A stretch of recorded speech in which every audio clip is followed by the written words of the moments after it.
Bristol is a thriving modern town with cinemas and a wireless station and fine shops and new modern buildings.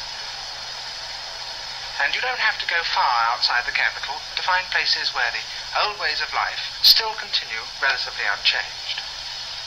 And to the naturalist, it's one of the most fascinating places in the world. You might think that there'd be elephants and giraffe and hippopotamus and rhinoceros and antelope and so on, but in fact, there are none of these creatures there.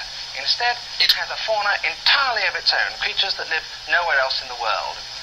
Inhospitable though it seemed to be, there was nonetheless evidence of animal life. When you look at him, look over here,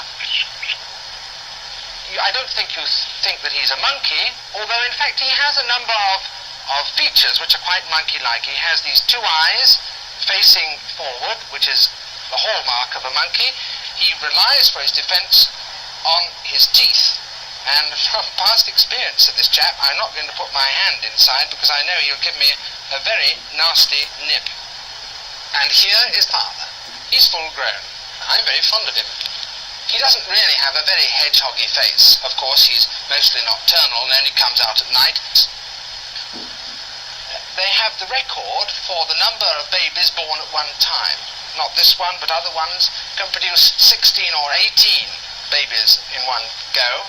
And the record is 36. They're also remarkable because they come in all sorts of different shapes and sizes. I had already come to believe that almost everything was strange, weird, or more often than not almost prehistoric, and here was yet another confirmation. This was a splendid creature with flecks of red and a big helmet on his head. His eyeballs are bright rust red. That when one this size walks on you, it can be quite a painful experience.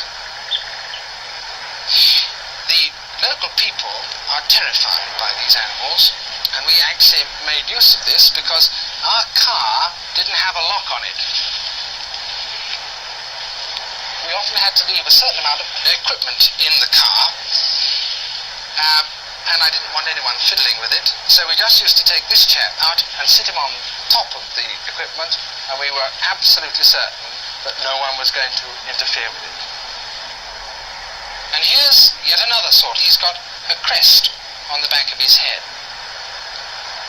This one will feed on little lizards. But these things, of course, are perhaps most famous for their ability to change colour. Actually, they don't change their colour to suit their background so much as to suit their emotion. If you tease one, he turned black with fury. If any animal in the world deserves the much-used expression living fossil, it's surely this.